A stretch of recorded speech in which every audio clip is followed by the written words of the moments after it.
Welcome to comrade. Discuss करेंगे इस topic के अंदर कि ये न्यूज़ में क्यों था, लेटरल एंट्री स्कीम होती क्या है और इसके फेवर में क्या क्या आर्ग्यूमेंट्स हैं एंड इसके अगेंस्ट में क्या क्रिटिसिज्म वाले पॉइंट्स हैं। And we will end this video by discussing way forward and conclusion. Let's begin this video.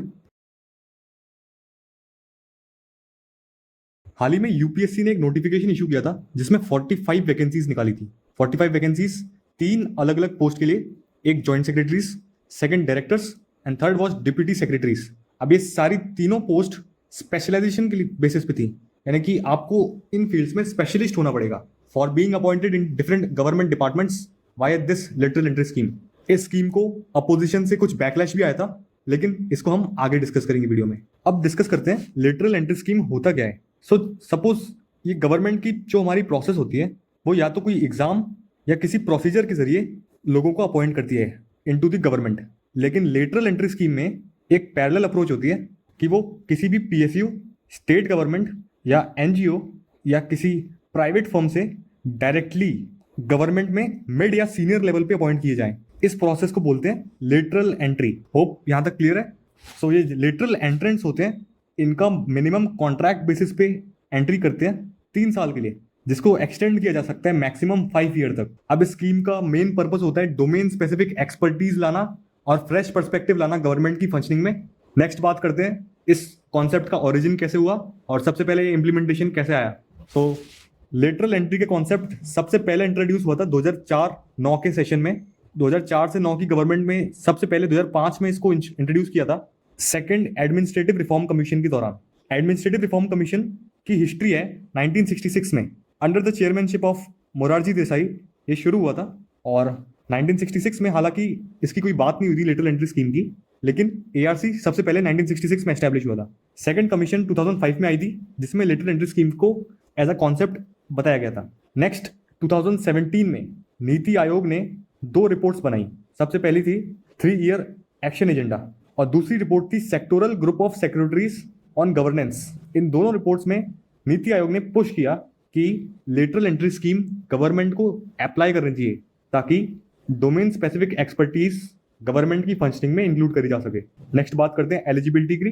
Lateral entry scheme के लिए एलिजिबल सिर्फ वो लोग हैं, ऐसे इंडिविजुअल्स जो अपनी फील्ड में महारत हासिल करे हुए हैं और उनके पास एक प्रूवन ट्रैक रिकॉर्ड है अपने रेलेवेंट फील्ड में दर्शाए हुए काम का, चाहे वो प्राइवेट सेक्टर से हो, स्टेट गवर्नमेंट, ऑटोनॉमस बॉडीज या पीएसयू, वो इन पोजीशंस पे डायरेक्टली अप्लाई कर सकते हैं।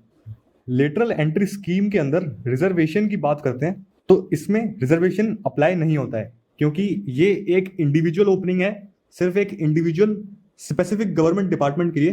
तो इसके अंदर 13 पॉइंट रोस्टर पॉलिसी अप्लाई करी गई है। इसके अंदर एक कैंडिडेट की प्लेसमेंट जॉब लिस्ट ओपनिंग पे इस बेसिस पे डिटरमाइन की जाएगी कि वो जिस ग्रुप से बिलोंग करता है उस ग्रुप का quota percentage as a fraction of 100 कितना है। सो ओवरऑल ये यहाँ पे रिजर्वेशन अप्लाई नहीं होगा क्योंकि ये सिर्फ एक इंडिविजुअल पोस्ट है। एज यू कैन सी कि लेटरल एंट्री पोजीशन एक सिंगल पोस्ट है, तो रिजर्वेशन सिस्टम इस पे अप्लाई नहीं होता है। इसलिए ये अपॉइंटमेंट्स रिजर्वेशन की गाइडलाइंस को बिना फॉलो करे हुए अपॉइंट किए जा सकते हैं। फिलहाल में जो करंट ओपनिंग है उसमें 45 ओपनिंग्स हैं जिनको एडवर्टाइज किया गया है सेपरेटली अलग अलग डिपार्टमेंट के लिए। और क्योंकि ये वैकेंसीज इंडिविजुअल पोस्ट हैं तो ये बाईपास कर जाती हैं रिजर्वेशन पॉलिसी के लिए, effectively including reserve categories from this position. ठीक है, यानी कि इसके अंदर रिजर्वेशन का कोई भी सीन नहीं है। अब बात करते हैं फिलहाल तक कितने रिक्रूटमेंट हो चुके हैं। तो जैसा कि हमने बात की थी 2017 के नीति आयोग के रिपोर्ट्स में इसको सबसे पहले बताया गया था इम्प्लीमेंटेशन के लिए। तो 2018 में इसकी प्रोसेस शुरू हुई थी अलॉटमेंट की। तो 63 इंडिविजुअल्स अपॉइंट किए गए थे जिसमें से फिलहाल एज ऑफ अगस्त 2023 57 अभी भी लेटरल एंट्रेंस काम कर रहे हैं, अपनी पोजीशंस को होल्ड किए हुए हैं सेंट्रल गवर्नमेंट में। अब बात करते हैं इसके फेवर में कौन कौन सी आर्ग्यूमेंट्स हैं। सबसे पहली आर्ग्यूमेंट है कि स्पेशलाइज्ड स्किल जो भी लेटरल एंट्री के थ्रू अपॉइंट होगा वो अपने फील्ड की बेस्ट नॉलेज और बेस्ट एक्सपर्टीज लेकर गवर्नमेंट में आएगा, उससे गवर्नमेंट अपनी फंक्शनिंग में सुधार ला सकती है। सेकंड पॉइंट है इनोवेशन एंड रिफॉर्म्स। जितने भी लेटरल रिक्रूट्स हैं वो अपने वैल्यूएबल एक्सपीरियंसेस जो वो अपनी पुरानी फील्ड से काम करके आ रहे हैं वो ला सकते हैं गवर्नमेंट की एडमिनिस्ट्रेटिव प्रोसेस को और बेहतर बनाने के लिए। Third is filling the gap. According to department of personnel and training के डेटा के हिसाब से 1500 आईएएस ऑफिसर्स की शॉर्टेज है और इस शॉर्टेज को लेटरल एंट्री के थ्रू भरा जा सकता है। नेक्स्ट पॉइंट है वर्क कल्चर में एक बदलाव लाना, क्योंकि गवर्नमेंट की फंक्शनिंग को रेड टेपिज्म या रूल बुक ब्यूरोक्रेसी या स्टेटस को कहा जाता है, तो वर्क कल्चर में बदलाव लाया जा सकता है based on the experiences brought in by the literal entrance. Next is participatory governance. Current government focus कर रही है मोर पार्टिसिपेशन पे। तो मोर पार्टिसिपेशन में फोकस होगा तो लोग अपने वैल्यूएबल एक्सपीरियंसेस को सामने ला सकते हैं और इससे हमारी गवर्नेंस की प्रोसेस और इफेक्टिव बन सकती है। बात करते हैं क्रिटिसिज्म के बारे में। सबसे पहला क्रिटिसिज्म है शॉर्ट टेन्योर का, यानी कि जो लोग बाहर से आएंगे वो सिर्फ मिनिमम 3 ईयर और मैक्सिमम 5 ईयर के लिए अपॉइंट किए जाएंगे, जो कि कहा जा रहा है कि काफी नहीं है, एक सिग्निफिकेंट चेंज लाने के लिए काफी नहीं है। सेकंड क्रिटिसिज्म है ऑब्जेक्टिविटी और न्यूट्रलिटी मेंटेन करने का। डाइवर्स बैकग्राउंड, यानी कि अलग अलग फील्ड से इंडिविजुअल्स को अपॉइंट करने के लिए न्यूट्रलिटी मेंटेन करना कि कौन किस फील्ड पे कहाँ अपॉइंट होगा एक ही पोस्ट पे। तो वहाँ पे ऑब्जेक्टिविटी और न्यूट्रलिटी के कंसर्न्स हैं और कुछ कॉन्फ्लिक्ट्स ऑफ इंटरेस्ट आते हैं। यहाँ पे कहीं पे इम्पार्शियलिटी दिखाई जा सकती है अगर रिक्रूट्स के पहले से प्राइवेट कंपनीज या इंटरेस्ट ग्रुप में कुछ अपने पहले से टाइज हों तो। नेक्स्ट पॉइंट हमारे पास परमानेंट ऑफिसर्स के मोराल पे इम्पैक्ट, यानी कि जो परमानेंट तरीके से ब्यूरोक्रेसी में एंटर कर चुके हैं, जो ब्यूरोक्रेट हैं, उनके करियर पे मोरल को हार्म कर सकता है, क्योंकि उन्हें चूज किया है एज अ करियर कि वो प्रॉपर गवर्नमेंट के लिए काम करें और अपना पूरा सिग्निफिकेंट टाइम गवर्नमेंट की फंक्शनिंग को इम्प्रूव करने में लगाएं।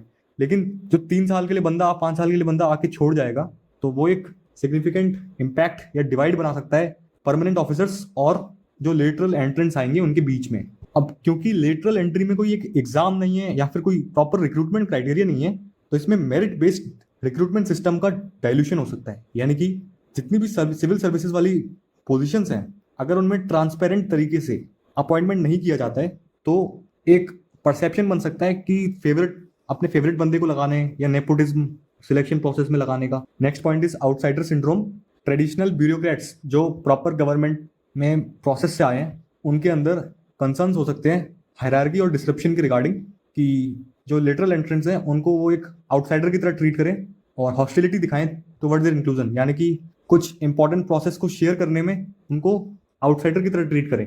नेक्स्ट पॉइंट है हमारे पास experience requirement for senior positions, यानी कि जो परमानेंट सिस्टम है उसमें IAS officers joint secretary level पे 17 ईयर्स ऑफ सर्विस के बाद अपॉइंट किए जाते हैं, जो कि अराउंड 45 ईयर्स जबकि हो जाते हैं तब, और उस लेवल पे मेंटेन करते हैं 10 साल तक, यानी कि 45 से 55 तक जॉइंट सेक्रेटरी की पोजीशन होल्ड करते हैं। तो 17 ईयर्स तक आईएएस ऑफिसर्स 17 ईयर बाद जॉइंट सेक्रेटरी बनते हैं और जॉइंट सेक्रेटरी की पोजीशन 10 साल तक होल्ड करके रखते हैं और इसी लेवल पे रखते हैं।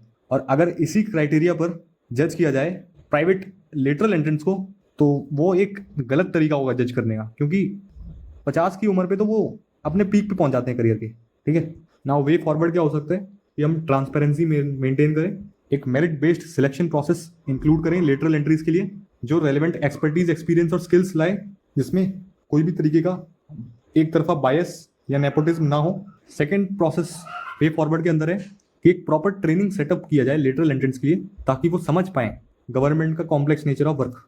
Clear expectations and role definition, lateral entrance के लिए एक क्लियर एक्सपेक्टेशन या रोल की डिफिनीशन करनी चाहिए, उनकी रिस्पॉन्सिबिलिटीज, एक्सपेक्टेशन और एक स्पेसिफिक परफॉर्मेंस इंडिकेटर्स डिफाइन करने चाहिए गवर्नमेंट को ताकि वो अपने ऑब्जेक्टिव्स को अलाइन कर सकें और कंट्रीब्यूशन गवर्नमेंट ऑर्गेनाइजेशन के हिसाब से कंट्रीब्यूट कर पाएं।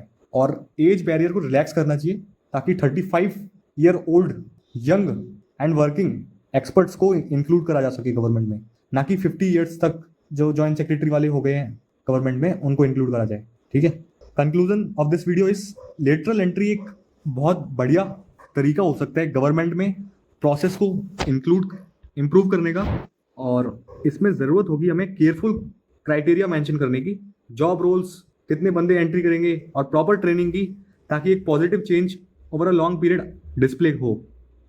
एडिशनली कुछ रिफॉर्म्स और traditional seniority based system essential होते हैं कॉम्प्रिहेंसिव एडमिनिस्ट्रेटिव इंप्रूवमेंट्स के लिए, तो उनको भी हमें कंसिडर करना चाहिए। So that's all for this video, thank you for watching.